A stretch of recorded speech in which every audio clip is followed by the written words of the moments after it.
Buona dimineața. Okay, so this is basically going to be a sort of an epilogue. This is day +2. So we finished on the 1st of June. Today's June 3rd.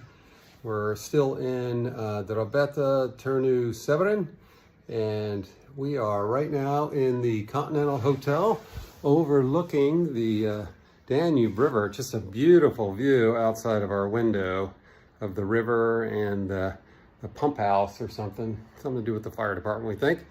And couldn't definitely recommend this. We stayed a couple nights and enjoying just some relaxing time in one of the wonderful suites that they have here. Pretty reasonably priced for American standards. I think it was, if you book directly, you actually saved some money. So it was about 143 euros, I think, for 2 nights. So we think well worth it.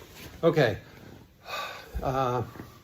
First thing I wanted to bring up was why did we do the videos, right? The videos are all about, we didn't think there was enough information for Americans, at least out there, about the Via Transilvanica.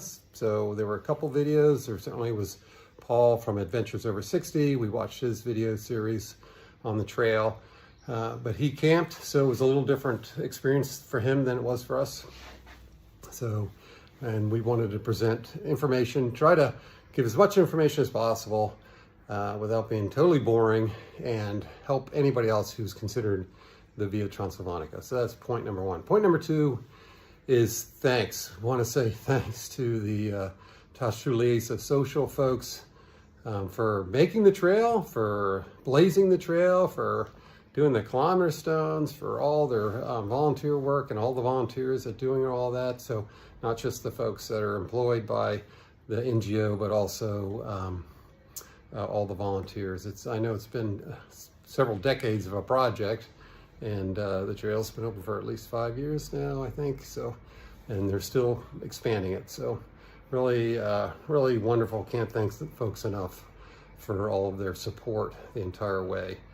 A couple other points, and maybe we'll do a couple videos because I don't want to make this too long a video. I'm finding that uploading long videos onto YouTube takes a whole lot of time. But let's see, a couple other points we wanted to bring up. Let's see if we can do that.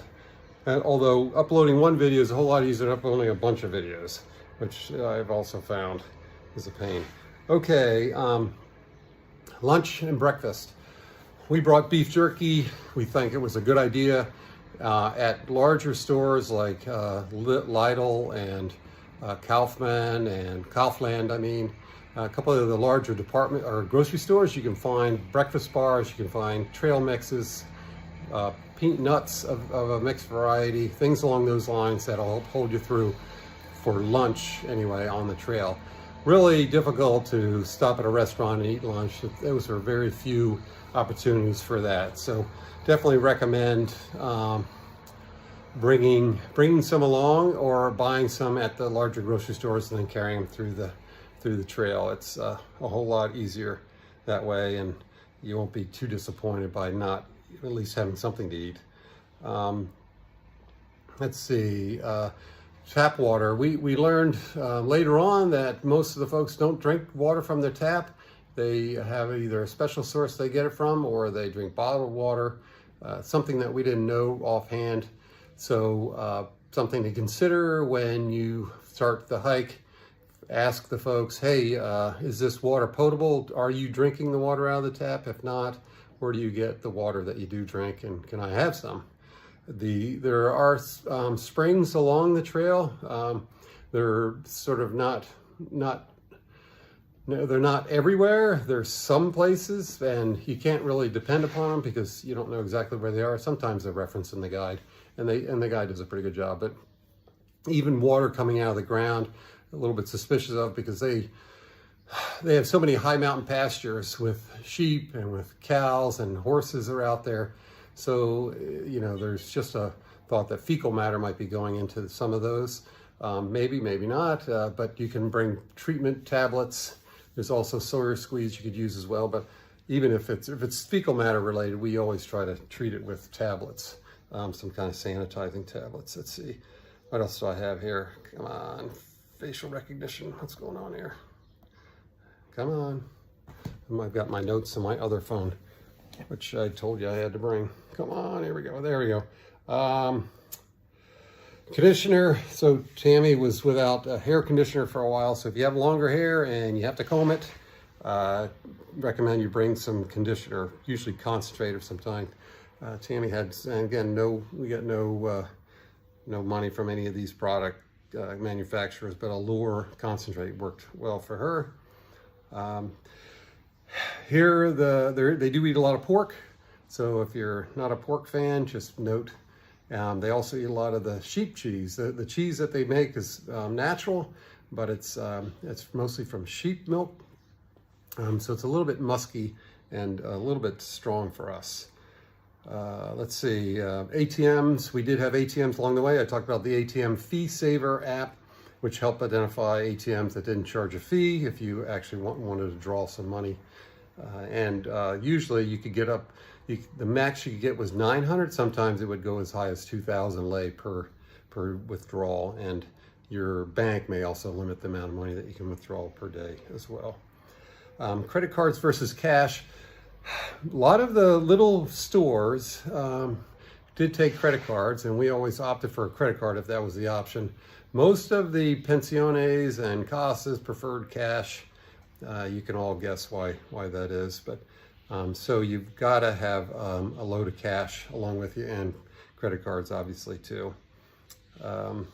If you're a decaf coffee drinker, you're going to have a hard time finding any of that here. Most of the people didn't seem to even know what it was. They do sell it rarely in the hotel here. They didn't have decaffeinated coffee down at breakfast. But sure enough, at the little espresso machine we have in our room, they did have decaffeinated cups or pods. So you can get decaffeinated coffee, but it's few and far between. Tammy at the end would just opt for hot chocolate instead of coffee. So that worked out for her on some occasions. I think that's it for now. We'll come up with some other things to bring up for this epilogue, I suppose. But we really had a great time. The trail is well blazed and it's well supported. There were some places that they were missing some things, or things were, kind of a little awkward, or we got lost because the blazes weren't entirely clear. But, heck, with all the navigational aids you have, it's really helpful. It's really hard to get truly lost on this trail. I did want to show the what we were able to do. So I had the Garmin Explorer Plus, I think is what I've got. And sure enough, you can see that in this app, this is called, what is this called? This is EarthMate. And EarthMate, if you put in all your tracking points, you can do tracking points as low as 10 every 10 minutes. And sure enough, it'll track your progress every 10 minutes and, drop a point. And then you can see, if you zoom into a certain area, it'll track your entire route that you go. And that's starting from Putna up at the top and then working our way south. So you can zoom in, zoom out, and it's a good way for family and friends to keep an eye on you. We had it for several reasons. One, so family and friends could do that and keep track of our progress, etc. Also, the Garmin, they have, and there's an SOS function. So if you do run into any kind of emergencies, and we initially were worried about bears, so you could just hit the SOS button and text a message saying what your problem is, and they'll know exactly where you are and can do an emergency evacuation if necessary. And toward the end of the trail, we were a little concerned about vipers, so we felt a little bit more comfortable having the Garmin with the SOS feature.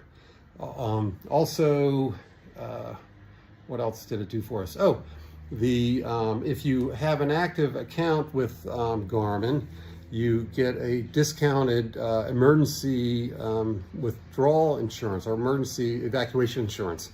So we actually opted for those too, just in case something happened on the trail and we had to be emergency evac.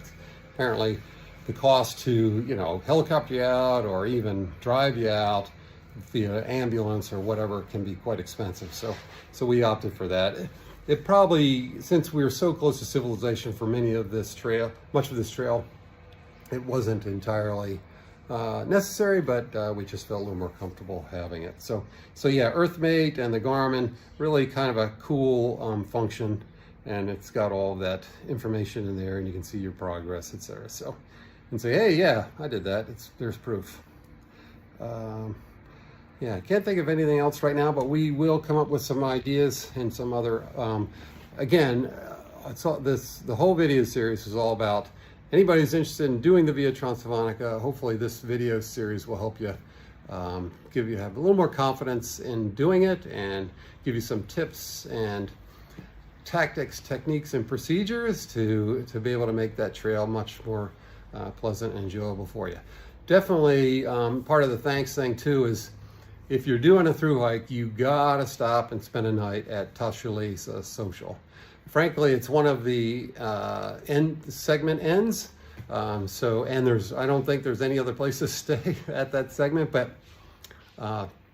you definitely gotta stop and talk to those folks and just share your experiences and meet with them and get to know them a little bit, because they are super helpful and always available as long as you got your GSM phone connectivity, you know, 4G or 5G, whatever it is. So, okay, if we come up with other ideas, we'll tag them onto this video. And again, that's day +1 on Paul and Tammy's Backpacking and Brews Via Transilvanica trek across Romania. Cale Buna. For those interested, I just thought of another topic. So my Hoka Anacapa Breeze Lows did make it all the way to the end of the trail. And there they are. They've been cleaned up with a toothbrush that we picked up along the way via one of the hotels. They gave you like a disposable toothbrush. Been cleaned up, and they're still, you know, they're never gonna turn black again, but here they are. And here's the soles, the bottoms of them. You can see definitely on the ball of my foot, it's worn flat where the tread was, and then through the middle it's all soft stuff. This is real soft cushiony, which has really no grip. I do have some tread in the back, and my feet wear unevenly. I wear more on the outside of my foot than on the inside of my foot. So that's my right shoe. Left shoe is very similar. You can see the ball of the foot is worn really thin for the tread. The toe's good. The sides are okay. Again, the middle, right here where the arch is really only soft cushion, so that's not good for gripping. And then the outside over here in the back is worn more than the inside, and then the very back is pretty good shape. But these will be retired after this trip. I'll wear them back on the plane and everything, because these are the only shoes I've got other than flip-flops. Yeah, now they'll become garden shoes or things I work around the house in. But no more hiking with this pair of Hoka Anacapa Breeze Lows. But I do like them, and I'll probably buy a new pair for our next trip, which hopefully this summer will be the John Muir Trail. We've got permits, so we're going to be out in California in August. Maybe we'll see you on the trail. Cale Buna.